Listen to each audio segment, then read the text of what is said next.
Hi ರೀ, ಎಲ್ಲರಿಗೂ ನಮಸ್ಕಾರ. ನಾನು ಇವತ್ತ ಒಂದು ಭೀಮ್ ನಮಾಸಿ ಬಗ್ಗೆ ಮಾತಾಡಬೇಕು ಅಂತ ಹೇಳಿ ಬಂದಿನ್ರಿ.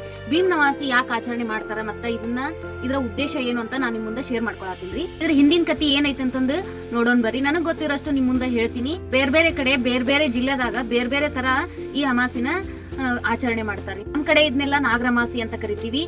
ಮತ್ತೆ ಇನ್ನು ಕೆಲವೊಂದ್ ಕಡೆ ಭೀಮ್ ನಮಾಸಿ ಅಂತ ಕರೀತಾರೆ. ಇನ್ನು ಕೆಲವೊಂದ್ ಕಡೆ ಪತಿ ಸಂಜೀವಿನಿ ಅಮಾಸಿ ಅಂತಂದು ಕರೀತಾರೆ. ಈ ಆಚರಣೆನ ಜಾಸ್ತಿ ಆಚರಣೆ ಮಾಡೋದು ಅಂತ ಹೇಳಿದ್ರೆ ಬೆಂಗಳೂರು ಮತ್ತೆ ಮೈಸೂರು ಕಡೆದವ್ರು ಜಾಸ್ತಿ ಆಚರಣೆ ಮಾಡ್ತಾರ. ಇದ್ರ ಬಗ್ಗೆ ಒಂದು ಸಣ್ಣ ಕಥೆ ಐತ್ರಿ. ಆ ಕಥೆ ಬಗ್ಗೆ ಸ್ವಲ್ಪ ಸಣ್ಣದಾಗಿ ವಿವರಣೆ ಕೊಡ್ತೀನಿ, ನೋಡ್ಕೊಂಡ್ ಬರೋಣ ಬರ್ರಿ. ಅಂದ್ರ ಸತ್ ರಾಜ್ಕುಮಾರನನ್ನ ಬದುಕಿಸಿರುವಂತ ಒಂದು ಕಥೆ.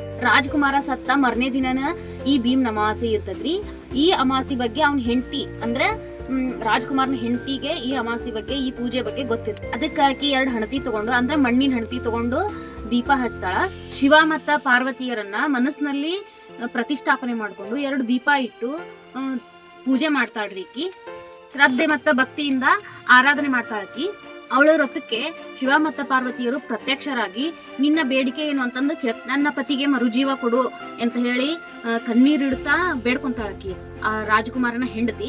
ಅವಾಗ ಶಿವ ಮತ್ತೆ ಪಾರ್ವತಿಯರು ಅವಳ ಶ್ರದ್ಧೆ ಭಕ್ತಿಗೆ ಮೆಚ್ಚಿ ಮತ್ತ ಅವಳ ಭಕ್ತಿಗೆ ಒಲಿದು ಮರುಜೀವ ಕೊಡ್ತಾರ ಅವಳ ಪತಿಗೆ. ಹಿಂಗಾಗಿ ಈ ಅಮಾಸಿನ ಪತಿ ಸಂಜೀವಿನಿ ಅಮಾಸಿ ಅಂತ ಕೂಡ ಅಂತ ಕರೀತಾರ. ಇನ್ನೊಂದೇನಪ್ಪಾ ಅಂತಂದ್ರ ಈ ಕತಿ ಇರುವುದು ಇವಾಗಿಂದಲ್ಲ, ಅಂದ್ರೆ ದೇವಾನುದೇವತೆಗಳು ನೆಲೆಸಿರುವಂತ ಕಾಲದಲ್ಲಿ ಈ ಕತಿ ನಡೆದಿರುವಂತದ್ದು. ಆ ಆಚರಣೆನ ನಾವು ಇವಾಗ್ಲೂ ಆಚರಿಸ್ಕೊಂಡು ಹೊಂಟಿವಿ. ಈ ದಿನ ವಿಶೇಷವಾಗಿ 2 ದೀಪ ಹಚ್ಚಿಟ್ಟು ಮತ್ತ ಶಿವ ಮತ್ತ ಪಾರ್ವತಿಯರನ್ನ ಬೇಡ್ಕೊಂತಾರ. ನನ್ನ ಪತಿಗೆ ಒಳ್ಳೆ ಆಯಸ್ಸು ಆರೋಗ್ಯ ಸಿಗ್ಲಿ, ಪತಿ ಆಯಸ್ಸು ಗಟ್ಟಿ ಇರ್ಲಿ ಅಂತ ಹೇಳಿ ಅವರ ಪಾದ ಪೂಜೆನ ಮಾಡ್ತಾರ, ಕಂಕಣ ಕಟ್ತಾರ, ಅವ್ರ ಕಡೆಯಿಂದ ಅಕ್ಷತೆಗಳನ್ನ ಹಾಕಿಸ್ತಾರ. ಅಕ್ಷತೆ ಶುಭ ಸೂಚನೆಯ ಸಂಕೇತವಾಗಿರ್ತತಿ. ಇವೆಲ್ಲ ಮತ್ತೆ ಆರತಿ ಬೆಳ್ತಾರ. ಆರತಿ ಕೂಡ ಶುಭ ಸೂಚನೆ ಸಂಕೇತನೂ ಕೂಡ ಹೌದು. ಕೆಲವೊಬ್ರು ಈ ಪೂಜೆನ ಭಕ್ತಿಯಿಂದ ಪೂಜೆ ಮಾಡ್ಕೊಂಡು ಮತ್ತೆ ಉಪವಾಸ ಕೂಡ ಮಾಡ್ತಾರ. ಇನ್ನ ಏನಪ್ಪಾ ಅಂತಂದ್ರ ಈ ಪತ್ನಿಯ ಪ್ರೀತಿಗೋಸ್ಕರ ಪತಿಗಳು ಹೆಂಡತಿಗೆ ಏನಾದ್ರೂ ಒಂದು ಗಿಫ್ಟ್ ಕೊಡ್ತಿರ್ತಾರ. ಇದೇನ್ ಗಿಫ್ಟ್ ಕಂಪಲ್ಸರಿ ಅಂತ ಏನೂ ಇಲ್ಲ, ಆದ್ರೆ ಅವ್ರವರ ಅನುಕೂಲ ಮತ್ತು ಅವರವರ ಭಾವನೆಗಳ ಬಳಿಗೆ ಬಿಟ್ಟಿರ್ತೈತಿ. ಭೀಮ್ ನಮಾಸೆ ಮುಖ್ಯ ಉದ್ದೇಶನ ಇದಾಗೈತೆ ನೋಡ್ರಿ.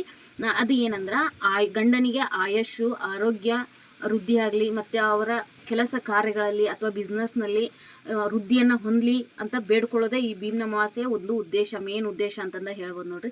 ನನಗೆ ಗೊತ್ತಿರೋಷ್ಟು ನಿಮ್ಮ ಮುಂದೆ ಹೇಳಿನಿ. ಇದ್ರಾಗ ಏನಾರ ಮಿಸ್ಟೇಕ್ ಇತ್ತಪ್ಪ ಅಂತಂದ್ರೆ ನಿಮ್ಗೆ ಇನ್ನೂ ಇದಕ್ಕಿಂತ ಹೆಚ್ಚಿನ ಮಾಹಿತಿ ನಿಮ್ಗೆ ಏನಾರ ಗೊತ್ತಿತ್ತಪ್ಪ ಅಂದ್ರೆ ನಂಗೆ ಕಮೆಂಟ್ ಸೆಕ್ಷನ್ ನಲ್ಲಿ ಕಮೆಂಟ್ ಮಾಡ್ರಿ.